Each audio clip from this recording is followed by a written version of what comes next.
You don't need an hour at the gym. You need intensity, efficiency, and consistency. That's what we're here to talk about today.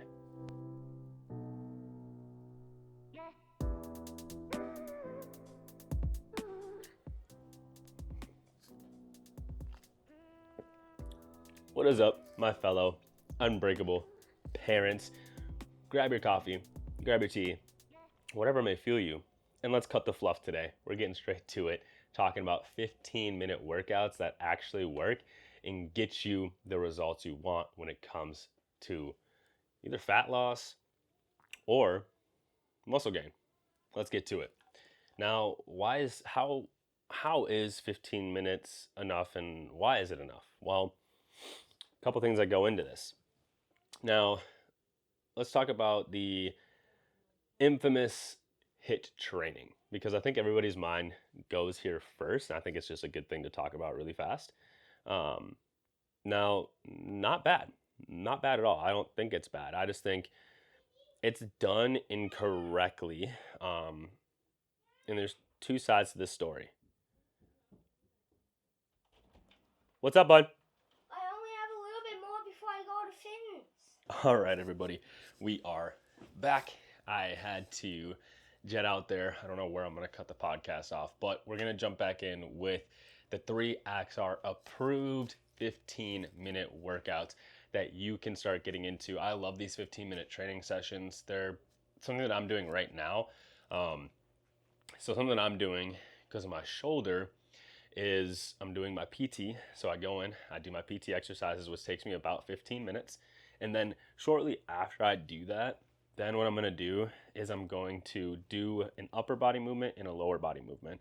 Now, I kind of change those between a more, for lack of a better term, functional day, and then a more like machine-based day, I guess you could say. So functional day for me right now is more body weight stuff and free weight stuff. So thinking of lunging, doing some single leg RDLs with no weight, because I can't really hold more than 2 pounds in the shoulder right now in my right hand. So what I'm going to do is I go through that, and then I'll do an upper body movement that kind of correlates, and then the next day I'll do a little bit more machine based lifting. But I get in for 30 minutes, 15 minutes PT, 15 minutes my strength training, I'm good to go. So for you all, I want to start with the strength circuit. Now, when it comes to a circuit, the way you're going to do this is you'll do your amount of reps for the first exercise, and then you'll go right into the second exercise, do your amount of reps, into the third exercise, do your amount of reps, and then into the last exercise, do your amount of reps, and then rest.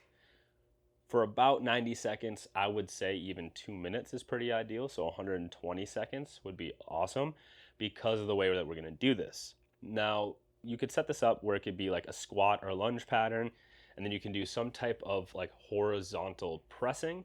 So a push-up or a dumbbell press, or if you want to do bench pressing, you can. I would love to see you use dumbbells in that sense, or even, like I said, push-ups are great. Having relative body strength to your body weight is amazing as we age. So if you can even do elevated push-ups, knee push-ups, that type of stuff is amazing. Then you can get into some type of row variation. So I would prefer that you kind of swap these two out. So what I mean by that is on the day that you're doing horizontal pressing, you're going to do a vertical pull. So that means if I'm pressing laying down, right? Let's say I'm laying down. If you're watching, I'm on my couch here. Let's say I'm laying down and I'm doing a press movement, right? This is a more horizontal position, right? You can think you're laying flat, or like your push-up position. Now, if I'm going to do a vertical pull, that means I'm pulling like a lat pull down from the top down, or a pull up, for instance, if we're looking at relative body strength. Now, the cool part is you just reverse it the next time you do your workout. So then it's like, okay, cool. I did horizontal push, vertical pull. Now I can do a vertical push and a horizontal pull. What does that look like, Devontae? Well, overhead shoulder press. That's an amazing vertical push. The incline press, vertical push to me still. Depending on the variation, if you have a good bench that can go through a lot of different degrees, that can be a vertical press. And then horizontal pulling will be your rowing, right? You could do a bent over dumbbell row, standing up. You could do a seated machine row. There's a lot of different ways to do it. That's how I'd stack that up. So you go squat or lunge pattern, then you go your push pattern, your pull pattern, and then you go to like a core exercise. Now, I actually personally prefer to do my core stuff at the beginning of a circuit. It feels like it gets my bracing mechanics and everything kind of in order for the rest of the exercises. So consider that for yourself too.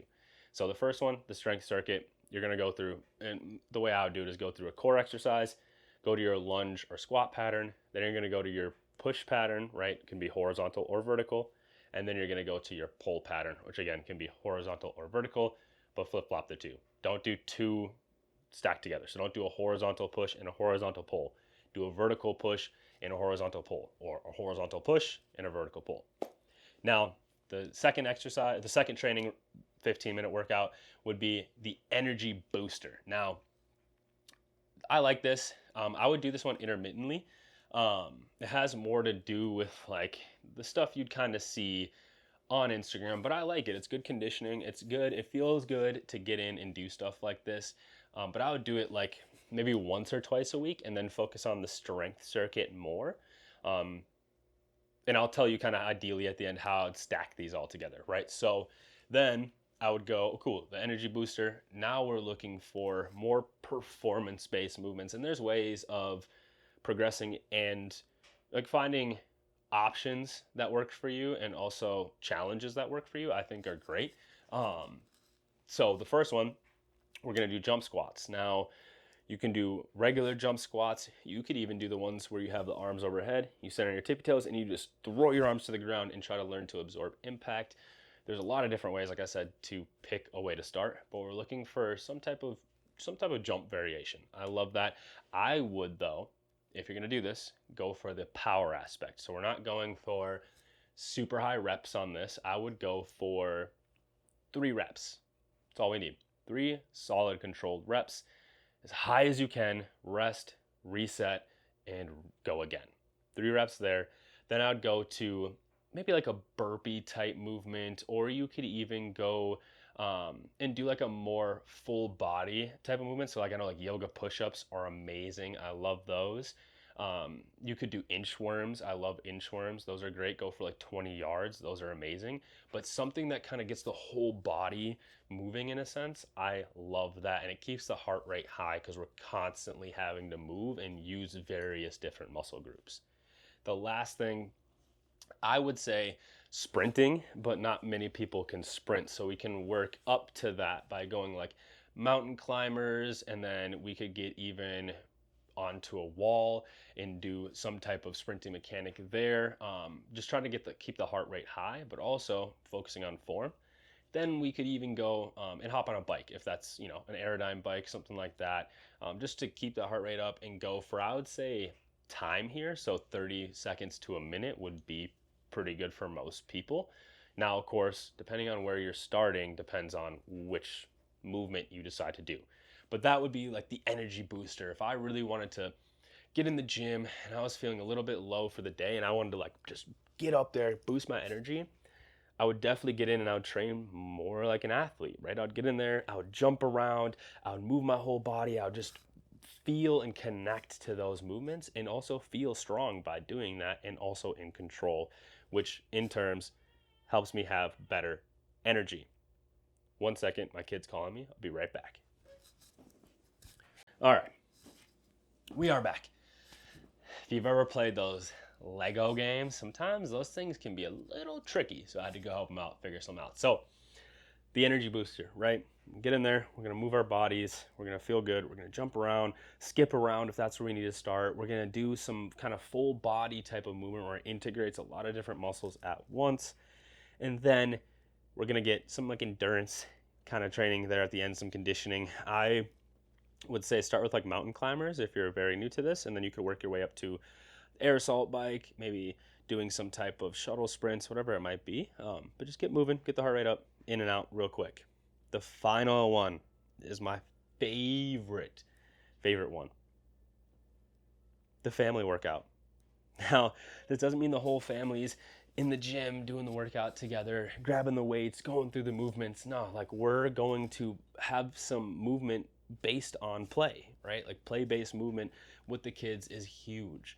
They're going to appreciate it. Your body's going to appreciate it. Your heart, your soul, it's all going to benefit from this style of training.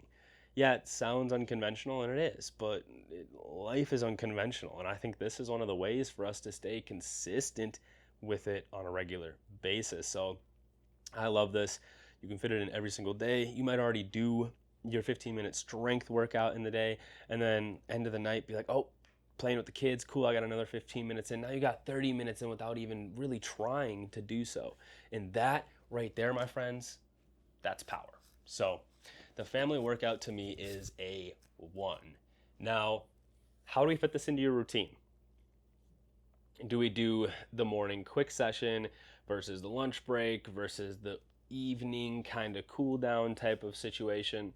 Well, that's not for me to decide. That's for you, right? Like you all know what your schedule looks like much better than I do. So run with that and trust yourself.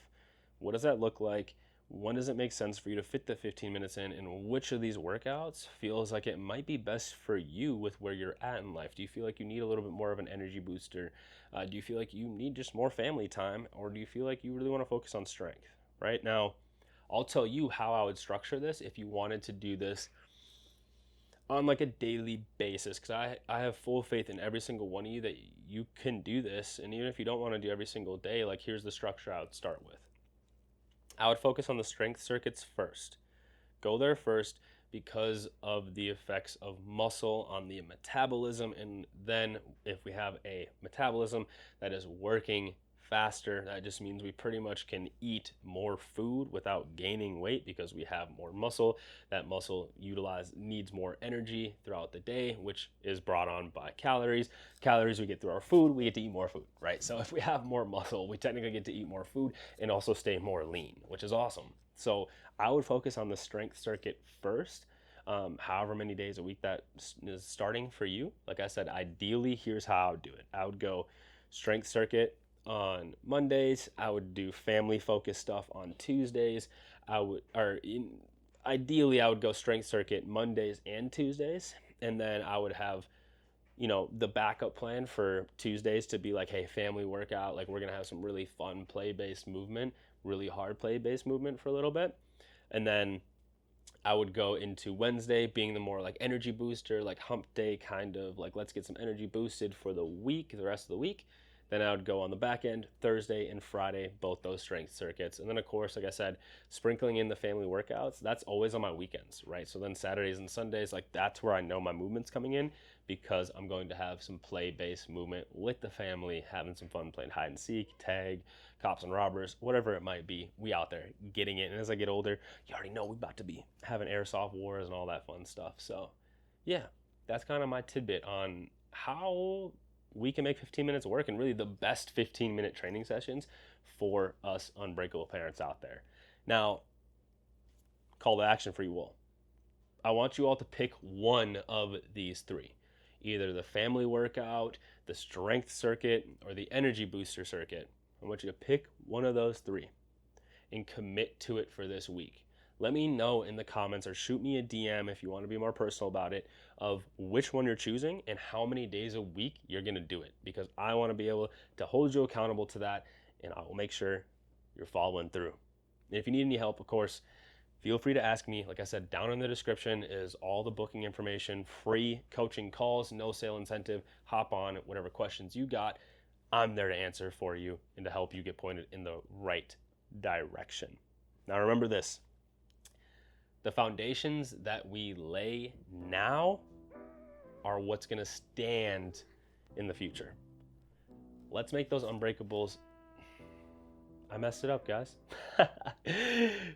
Let's make those foundations unbreakable so they stand to the end of times. Much love, everybody, and I'll see you on the next episode of the Unbreakable Parents Podcast.